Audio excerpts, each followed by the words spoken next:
All right, Louise Hansson, welcome to the podcast. How are you? Thank you. I'm good. How are you? Good, good. Now, where are you coming from? I'm currently in Loughborough. Yeah, I just got back. Loughborough. Okay, yeah. Now, for those that don't know where that is, tell us. Uh, Pretty much in between Manchester and London, as far away Okay. from the water you can get. Yeah, yeah. How did you end up there? Why? What after you left college, USC? How did you end up at Loughborough? Honestly, it was just a coincidence. I hadn't actually heard about Loughborough before, but they had Mm. an international recruiter that came to SC, and I kind of just ran into her Ah, and started talking to her, and she told me about Loughborough, and yeah, it just seemed like I didn't know what I wanted to do. And when she told me I could combine like doing a master and continue swimming, I just asked to get in contact with the coaches here. And yeah, I started chatting with Ian, and yeah, it just seemed like a good fit for me. So I just wow, moved, like, decided like a couple of weeks after I talked to her. So yeah, wow. honestly, it was just a big coincidence, but really happy it happened. Yeah, I bet. International recruiter. Now, was that at USC where she was? Yeah, no, she was from Loughborough, so she was just going around to different unis Yeah. in the US. So I know she like had been to NC State. I know that's how Andreas also like got a heck of it. And yeah, so she was just going around. So yeah, I guess they just wanted more people from the US, and yeah, they got a sweet. Yeah, I was gonna say, like, what's the outcome? Like, what are they trying to achieve when they send out a recruiter? Do they want people from the US? I think they just wanted to like show that there was something after the NCAA if you wanted to continue studying, because you can't really do a master if you don't. Like now, I guess you can with the fifth year with the COVID and Yeah. everything, but that wasn't really an option before. Yeah, I guess they want to like improve bucks and like make more people come over. So So were yeah. they specifically looking for athletes who'd finished college? Yeah, she came to like the athlete center, so she was talking to a bunch of different sports when I met her. Right. Okay. Mhm. And is there some sort of scholarship program there? They have some scholarships. It's not like in the US where like you can get a full ride and have everything covered, but you can definitely get a scholarship that cover part or all of your tuition fees. Oh wow, that's nice. So what Mhm. are you studying? Did you say? I did international business, but I actually graduated. So right now I'm just Oh. swimming. Oh wow. Congrats. You feel good about that? Yeah, it's been 6 years in in uni, so it's quite nice to be done. Yeah, yeah. Now, how did you end up at USC originally? Um, I always wanted to go somewhere sunny. Coming from Sweden, I wanted Yeah. good weather. And Stina Gardell and Henriette Stenqvist both swam on the Swedish team, and obviously they went to SC, so they have always talked about it for years. So Right. I didn't know much about other schools. Definitely talked to a few of them, but USC had always been like always heard about it. I had friends that gone there and like they were all super happy with it. So they started recruiting me quite up early Yeah. through their swimmers and my friends. So yeah, USC seemed like the right option for me. I wanted to go somewhere sunny and I wanted a combined team. So Mm. What's the take from the coaches over in Sweden these days? I know in Australia it's still frowned upon. Like they don't want their athletes to leave. How do the coaches in Sweden feel about it? I think right now they feel pretty good about it. We have a pretty big group of our national team actually over in the US Yeah. and are swimming pretty well, but there's definitely been times a couple of years back where a lot of people were going and kind of didn't continue improving and like Yeah. quit swimming and stuff. So it's definitely been a bit up and down. But right now I would say it's pretty good. It's a good opportunity to combine swimming and school, which there isn't really many in Sweden. So they encourage us to do it as we feel like that's the right decision to take. So in Sweden, what are the options? Like in Australia, it's like you either swim or you go to college. You don't really combine the two generally. Is it the same in Sweden? It's pretty much the same. There's definitely like you can do it if you do part-time or 25% or something, but it takes a few years to Yeah. get your degree done if you do it that way. But like I know Michelle Coleman, she has finished her degree, so it's definitely feasible to do it in Sweden, but it's not like the US where you they help you plan it all out to get it done within 4 years. So yeah, there could definitely be a better system. Yeah. Now, what do you plan on doing with your degree then, or your even your degree at USC? What did you study there? So I did my undergrad in business administration and Okay. then continue with international business for my master's. So hopefully something within So business. business track, yeah. Yeah, I'm not sure exactly what I want to do with it, but the marketing aspect is probably what interests me the most. But it will be a couple of years of just swimming now, I think. So hopefully I will figure it out as I go. Where did you find, you're obviously coming into a situation in your life now where school is done, and you really haven't had that for a long time in your life, right? So, Never. yeah, so that's going to be difficult then. Like, what do you do in your free time now between workouts? Um, yeah, it's quite empty. I think it was a good thing that I did a whole World Cup circuit Yeah. this fall because that kept me busy and it was a lot of fun traveling and not being able to, or being able to do all the fun activities around it and not feel like I have to sit and study, which have been the case in the past. So that was really nice and helped get the distraction of not having anything else to do. But in the end, it was like a lot of TV shows to the point where I was like, okay, I need to do something else. Yeah. I'm trying to just distract myself, like trying to pick up just reading for fun. Mm, My roommate's got a cat, so playing with a cat. yeah. Just trying to It's distract myself. well, it's nice to have options though, isn't it? Yeah. I don't have to rush off to school. Now tell me about the coaches at Loughborough. I don't know much about the staff there. Yeah, and so I'm swimming for Ian, and then there's Andy Manley as well, who's Uh-huh. like with the distance people. Yeah. And then we have a group below us as well with another Andy and a Connor. So there's like 4 different groups. So a lot of swimmers, but obviously I'm in the high performer group, so we're 24 swimmers and divided up to sprint and distance. But yeah, coaches are great. We have a great support staff around us, great coaches in the gym, and yeah, it have pretty much everything. Yeah, how is this funded then? Like, what is the point of them being at the university, and how do they get funding? Ooh, that's a question for them. I don't actually know. I like the NCAA, we have bucks, which is quite important for us. Like it's the So same you as do compete tuition. for them? Yeah, Okay, not now anymore because I'm not a student, but right, for my right. first 2 years. Oh, I guess just the second year because it was a COVID year, so we didn't actually have bucks my first year. Hmm. But it's the same as NCAA. You enter events, you score points, and the winning team wins. Is there any comparison to NCAA? Like, does it feel similar or is it way different? I would say NCAA is a Yeah, lot more hyped up. yeah. There's a lot faster swimmers and more around it. But it's the same kind of like mindset. Like you go in there as a team and you race, like it's touching the wall first that matters and getting those points. So it doesn't matter if you're undergrad or postgrad, everybody can compete? Yeah, there's not like an age limit or anything like in the Okay. US. So it's pretty open and that opens up for being able to do your master Uh, after because there's not like an age limit or anything.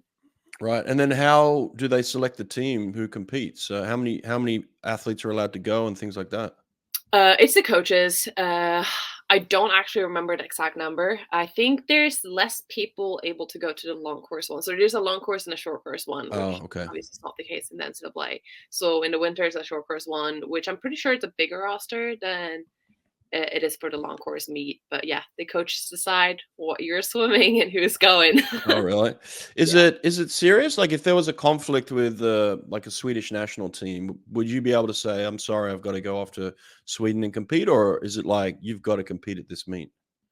Since I received a scholarship, Yeah, that was my obligation to be at right. those 2 meets every year. I'm sure if there were like an extreme circumstance, like if a big Worlds or Europeans or anything were to happen, I'm sure we would have a discussion about it. But Yeah. no, pretty much set in stone. Like you go to Bucks if you're swimming for the university. Yeah, yeah, I thought so. Now how many teams compete? Like, what's the competition like? Whew, there's a lot of teams. I'm unsure how many. It's not as in the US as many competitive teams. There's a handful of like good swimmer schools that compete against each other. But yeah, I honestly am not Did you that. have, serious competition, or was it like you just went in and kinda cleaned up? I won my events. The backstroke ones was definitely a bit tougher because Britain have some good backstrokers. Right, They right. don't have a lot of flyers, so Mhm. those were a bit easier for me. But yeah, no, there were definitely some events that were tougher than others, but it's not the same standard as NCAA. Not yet, at least. Yeah, yeah, yeah. Now, when I was looking through your career, obviously you just won a world title in backstroke at the World Short Course, within the past, year or so. So, but when I was looking back through your NCAA career, it didn't look like you swum much backstroke. Is that right? No, I didn't even know I was really going to swim backstroke last year at Worlds. It was like a last minute decision to pick it up. I've always done a bunch of backstroke at SC because our backstroker was injured quite often. Oh, So it happened on pretty regular basis. I was jumping in for the medley relays or even doing like 100 or 200 back at the dual meets, but it was never my focus. It was always the fly and the free that was my first choice, but backstroke have always been a stroke that I'm enjoying doing when my shoulders are getting tired and I just need to switch on to the other side and just stretch them out a bit. But yeah, it was during ISL. It was so much racing fly every week, and in between sessions, I just didn't really feel like doing much fly in practice. right. And Kylie Moss and I was on the same team, and I started doing a bunch of backstrokes with her, and I was like, "Oh, this is fun!" And I'm kind of keeping up with her, and that kind of just triggered me, like, "Oh, I want to try it." So I tried it at the World Cup in Berlin, and broke the Swedish record in both the 50 and 100, and I was like, "Oh, Wow. maybe I should try this at Worlds." So yeah, it kind of just happened, and I do think it comes way more natural for me short course than it does long course because I can utilize my underwaters. Yeah, different animals, hey, those 2 races. Yeah. Yeah, very different. Yeah, so, in terms of your underwaters, was that something that was always natural to you, or is that something you developed over time? Definitely always been kicking have always been my thing. Pool Right. have it's not my thing. Yeah, yeah. Always enjoyed kicking. I do think SC really challenged me and continue developing it. And obviously being yards, like the underwater aspect is just way more important. So we did a Yeah. lot of underwater kicking with Dave and continue picking that up here at Loughborough with Ian. Yeah, it's my strength. So I gotta continue working on it. Well, as you say that, your strength, I mean, obviously, you're now breaking into the, international scene and, I mean, it's certainly short course, but you're getting very close long course now, so you've made drastic improvements long course-wise. I would imagine that having to work on your weakness, like your pull, and is something that you're going to have to focus on long course wise to really break into the medals, right? Yeah, no, definitely. Upper body strength is definitely a weakness of mine and something we're really trying to dial into the season. It's only a year and a half to the Olympics, so yeah, this is definitely a season of a lot of training ahead of us. So what do you do? Give me some specific things. Like when you say, "All right, I've got some upper body weakness," how do you address it? It's going to be a lot of work in the gym. My Right, shoulders have always been very vulnerable. right, I'm over like very mobile, right, hyper flexible in all aspects of my shoulders, so it's right, always been hard to balance the strength and my flexibility. right. So yeah, just trying to get like all the little muscles around my shoulders to get stronger, like doing bench, pull ups, like a lot of push exercises in the gym is definitely going to be a big aspect of just trying to maintain shoulder health and getting stronger. Yeah. Is pull ups your least favorite exercise? Pull ups is actually not one of the worst ones. I would say Okay. like bench and like the push exercises are way worse for me.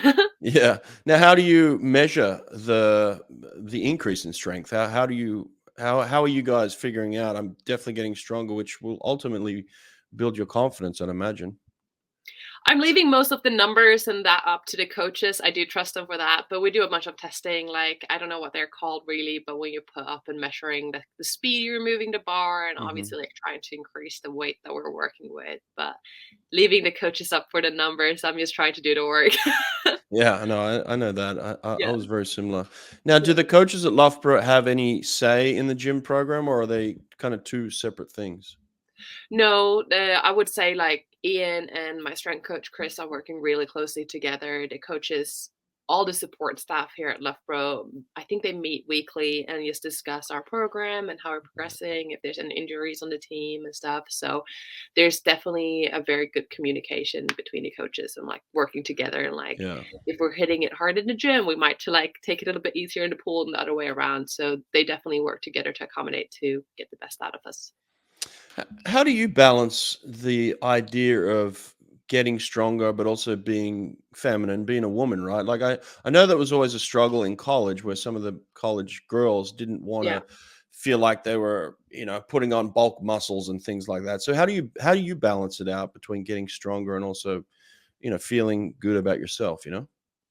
No, it's hard. I think when I was younger, it was harder to accept it. I've never been afraid of being strong or like showing that I have muscles. Right. But I always knew like I'm very tall. I'm 6'2". So like Yeah. when I was younger, I always thought it was embarrassing. I was like a head taller than everyone in my class. I was taller Right. than all the boys like growing up, and that was always really hard. And then doing a lot of sport and getting bigger in the gym and getting stronger, like you stand out. Yeah. And I guess when I was younger, like especially trying to hide my height and like standing Mm. out in that way.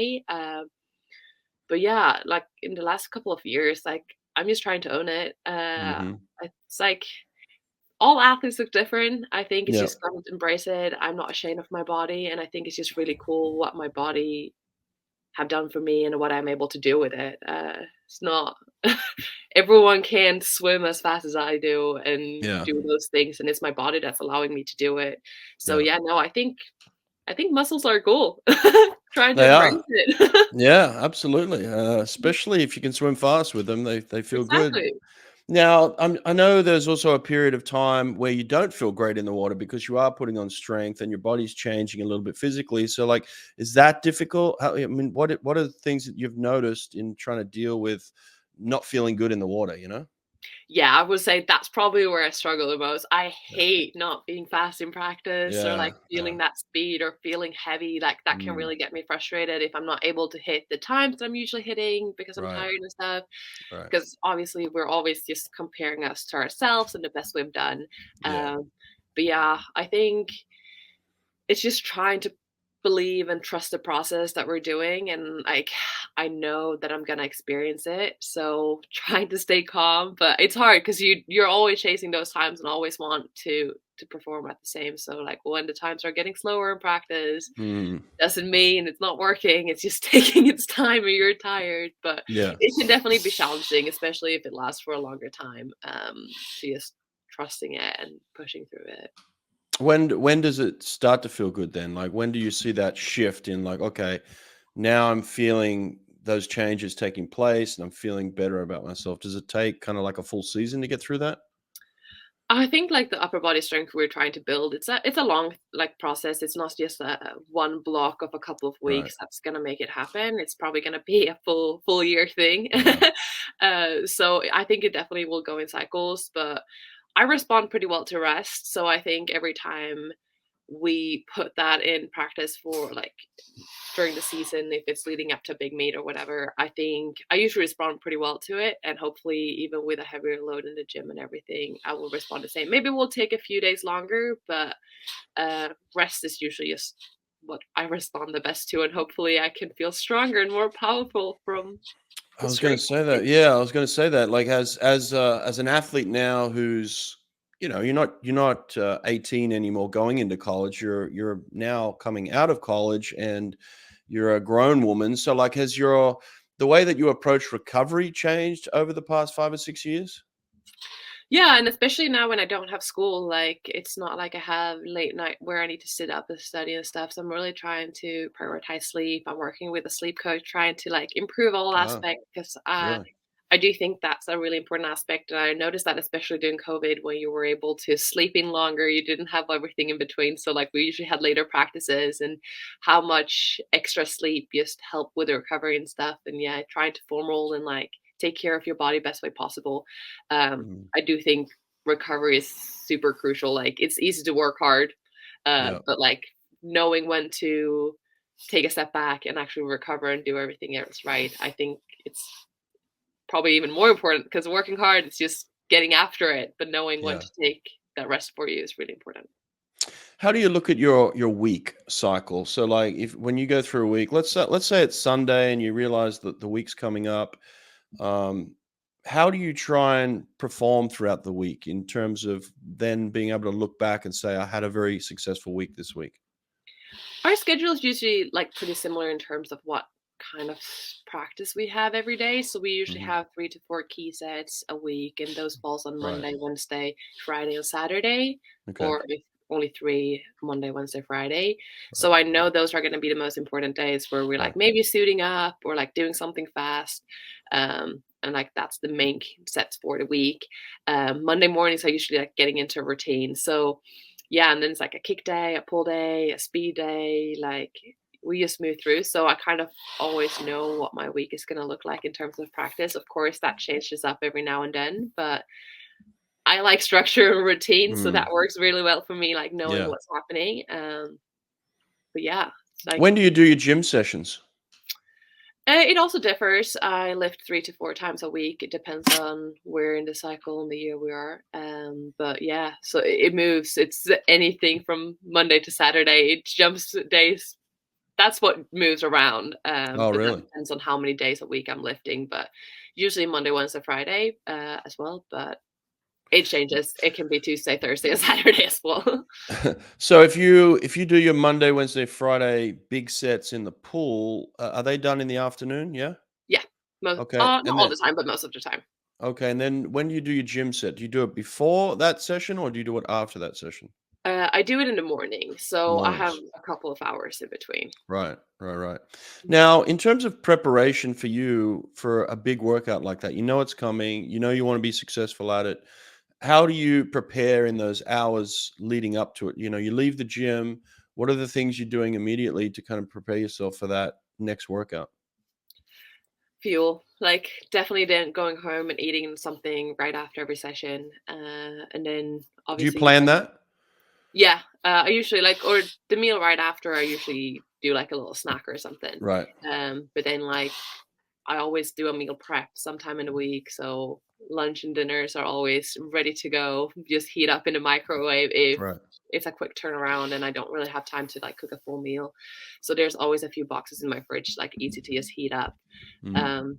But yeah, just getting a snack in, a good lunch, and hopefully a little nap if there's enough time in between and I'm tired. Yeah. And then a snack again before and like not when I'm not studying or anything. Like I'm just spending time at home and just trying to relax and read and take it easy. Have you spent time looking at your nutrition and figuring out how to tweak it, make it better? Things have you worked with anybody in terms of that?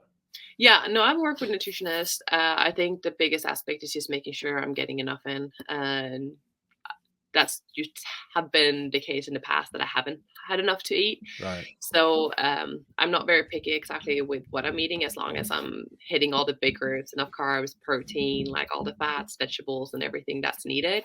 But yeah, definitely working and making sure I'm getting enough in at the right times, like spacing it out every 3 hour, making sure I'm fueling up. So yeah, definitely working with someone. Eh, have you ever had a situation where you've overtrained, where the stress of school has been a lot and then trying to get better in the pool? Has that combination ever been overwhelming at any point for you where you've had to like pull back on some of that stuff? Oh, definitely. There were definitely a few times, especially at SC, when finals or midterms were approaching and swimming was picking up and it just got too much. And I'm usually that person that doesn't realize it's getting too much until it's a bit too late. Mm, yeah. So yeah, usually I was actually coach at SC was usually pretty nice to me and were able to give me a session off or something if that Right. was the case. Um, and yeah, there's definitely been times where it's been too much and pushing it in the pool and getting an upset shoulder or something, like, that Right. definitely happens, but I've been very lucky and haven't had, like, a complete burnout or any big sh injuries, resulting from, like, being overtrained or anything.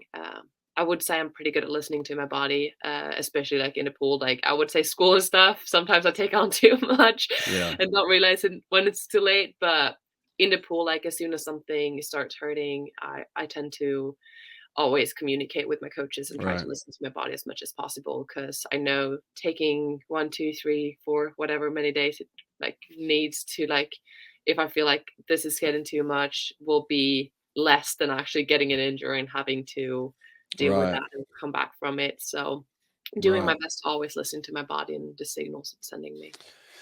That's a smart athlete. A lot of people think a professional athlete is somebody that works harder. It's not so much that; it's more of working smarter. And it seems like what you're doing is you're putting the stress on the body, and then you're listening to it, and then saying, "Hey, I could either go beyond here and end up sick or injured, or I could pull back for a second and then actually make a leap forward by allowing myself to recover."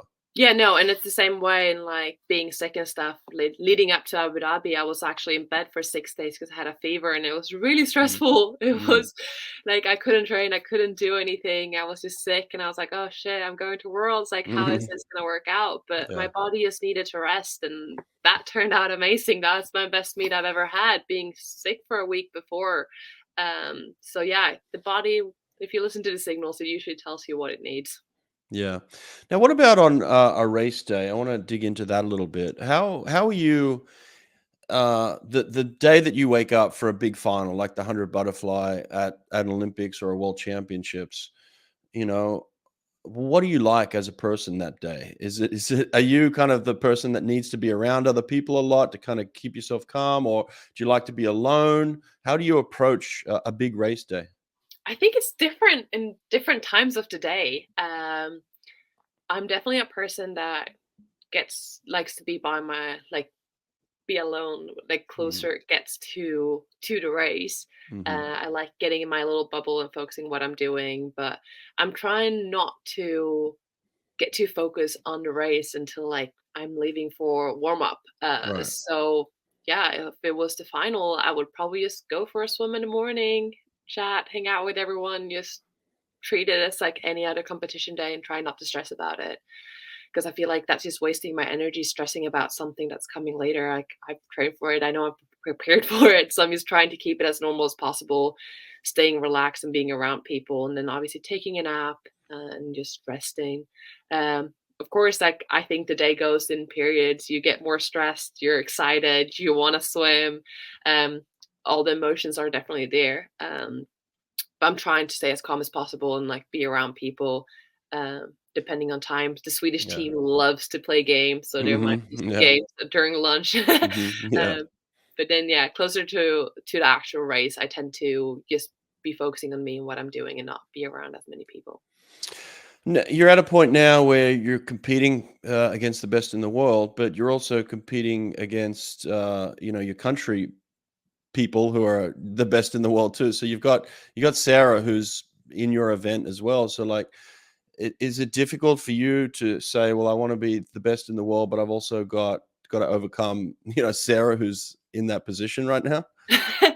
Yeah, no, I've never experienced anything else. Sarah has always been there throughout my Right. career, and I do think she's a big reason why I'm where I am today as well. Like I've always been given the opportunity to race the best in the world in my event Yeah. through my whole career growing up. Like she's been the world record holder pretty Right. much since I started swimming the butterfly. Yeah. Um, so I think she just challenged me. I've always been able to compare and see her swim and swim next to her, and I think that have given me confidence. Like if I can swim next to her, I can swim against pretty much an in the world. Yeah. So I think she have actually inspired me, and she's always been someone I've looked up through my whole career. And like obviously now being able to race her and challenge her is a lot of fun. And yeah, as I said, like I want to be the Western world, and I got on with Sarah then. But I think we help push each other, so I think having each other is just making both of us better.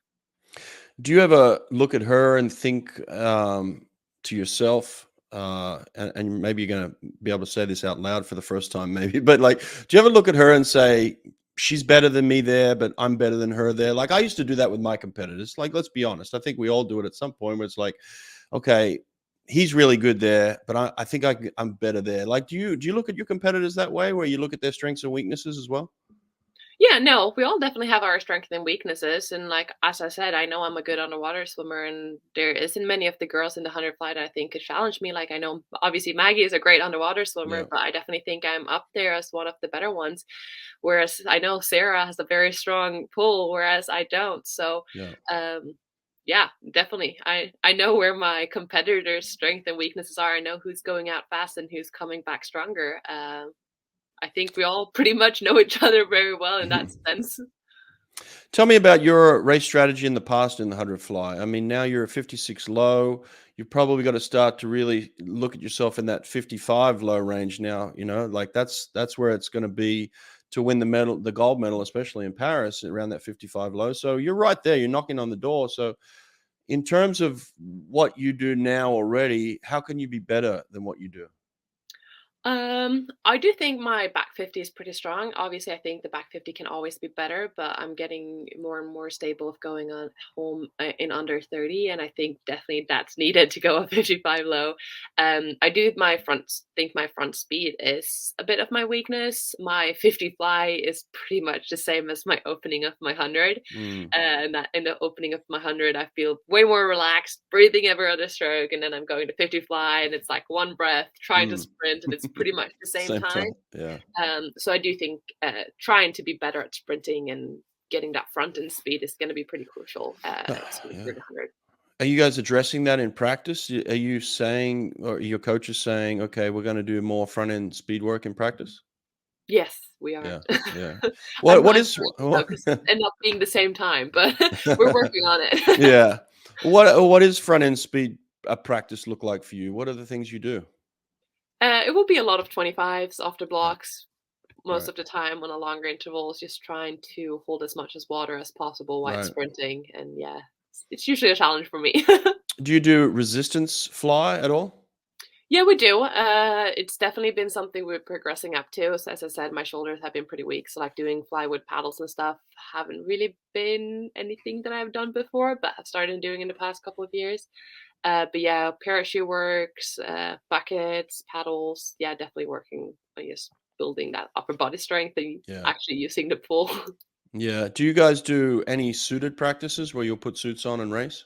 Yeah, we do it quite often at SC. Like that rarely happened, as Oh, you really? probably know, with a lot of Yeah. US colleges, Yeah. dual meets and everything is in practice suits. So we didn't put on racing suits that often. Whereas I would say here in Loughborough, especially like in season, we probably put it on at least once a week for different sets. So we use it quite a lot. Yeah. Now, what's the update on your sister? Where's she at these days? So she moved to Loughborough. Oh, she did? Was it in September? So yeah, she's been here for a couple of months now. So it's Oh, really nice. We haven't really been living anywhere close to each other for the last no, 6 years. So no. it's really nice to have her close. Yeah, I imagine your parents were very upset with the girls. One chose that side of the country, the other chose the other side of the Yeah, country. they're like, you're in the same country, but you're really Yeah, not yeah, anywhere close. But my nowhere. brother moved there a year ago as well. Oh, I guess he moved there right when Sophie was done, but he chose Virginia, so he was only like an hour away from Sophie or two. But yeah. Well, that's cool. yeah, we didn't make it easy for them. So you two are training partners now, hey? Yeah, and that's actually the first time ever because yeah, we Wow, come from the same club team, but we actually never had the same coach growing up wow, or anything. So wow. it's new for both of us, but so far it's working out great. What are the things that are easy for you two, and what are the challenges for you two to work together? We're pretty much best friends. We know everything about each other, Yeah, so that's obviously a huge comfort, just having her right. close, always just knowing someone's there. But we also know each other so well, and it's your sister, so you know she's gonna always be there. So if there's someone you're harsh on, it's each other. So there's definitely times where if we're stressed or something is going on, like it's easier to take it out on each other. But we know we're both always there for one another. So Yeah, yeah. Now, does Sweden put any real emphasis on the relays for the Olympics? Like, is there things that you guys do? I mean, you're knocking on the door of Olympic medals in those relays. You've got a great team. You should be contending for the top spot in those relays. So, are you guys kind of getting together and coming up with a plan for that? yeah, like the girls involved in wanting to be on this medley relay, we all know we're very close and Yeah. we know that we want to continue improving this relay and we know we have a really good chance. So I think all of the girls are pretty much in the same mindset. And I know a few of the girls are thinking about coming over to Loughborough just to train with us for a week or Oh, so, just to like be close, train together and like working on relay exchanges and stuff. So yeah, I think we're all really trying to make an effort, even though we're spread out across the world and not training in the same location. We're doing the best to stay in contact and like seeing each other when we can, going on camps and stuff. yeah. Now, how do you qualify for the Olympic team for Sweden?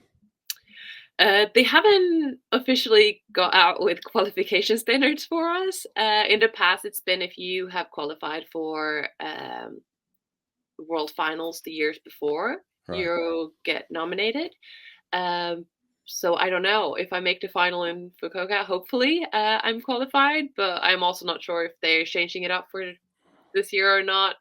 Sometimes they want to just lock in one spot, whoever finished the higher, if there's two people in the final, because that could obviously be the case with both Sara and I swimming the 100 Right. fly. If she's deciding to do it, I don't know. So yeah, I don't know. But usually it's been if you qualify for an individual final, you At get Worlds, yeah. Okay. nominated. Yeah, at Worlds. But otherwise, it's probably going to be the FINA A Cup within Oh, a okay. certain qualification period. Right. It's not like the US or Australia where it's one meet, everything's on. Right. We usually just have a span of time. Like we have our own qualification, swim up in Stockholm, um, where a lot of people obviously take before and try to qualify at. But we usually have like Europeans that same year in the spring to qualify and stuff. So we have a few opportunities. Yeah. Hopefully, starting this summer. Is backstroke going to be a serious event for you, or are you just focused on the fly? Fly is definitely a main focus, and in the past, the fly and the back have always fallen like the heat on the back on the same day as the 100 fly Ah, final. But they moved it, so it's actually the day oh, after. So I found okay. out that last week. So maybe I will swim it, but the focus will definitely be on the fly. Yeah. And then what about freestyle? How much, I mean, you're great at flying back. What about your freestyle in terms of where you're at with it? Where do you feel like you're at with your freestyle? I used to be a freestyler. That's actually where I won my first world medal in the medley relay swimming freestyle 2015. So Oh, definitely been with me for a couple of years. But then fly kind of just took over and then backstroke. I wouldn't say I'm training too much freestyle. The focus is definitely on fly, and when it's not fly, it's usually backstroke. But like any other swimmer, you train a lot of freestyle, a lot of the aerobic capacity sets and stuff ends up being freestyle anyway. I do enjoy racing it in relays and stuff. Trying to get myself more excited racing 100 freestyles because our freestyle relay isn't yeah. that bad either. Our Yeah, medley it's is good. definitely stronger, but Mm. we're getting a team that's getting pretty good in the 100 free relay. So it would be fun to be part of that relay as well. So we'll see. But yeah, as I said, focus on fly. But you do so much training in freestyle anyway, so hopefully I can clean up my stroke a bit and hopefully improve a bit. Now, is Paris kind of the end goal for you? Or are you looking beyond Paris? Paris is definitely the goal. I don't right now. It doesn't feel like it's the end goal for me. I don't think I will feel like I'm ready to say goodbye to swimming after Paris. I'm Yeah. enjoying it a lot right now. But yeah, we'll take it as it come. It would be pretty cool to swim until 28 because it's in LA, which is kind of Yeah. home for me. Right. Pretty sure SC is hosting the swimming as well. So it would definitely feel like going home, be swimming for a home crowd. Like Yeah. all of my closest friends still live in LA and stuff. So it would be pretty awesome to swim until 28. But goal is definitely 24, and then we'll take it from there.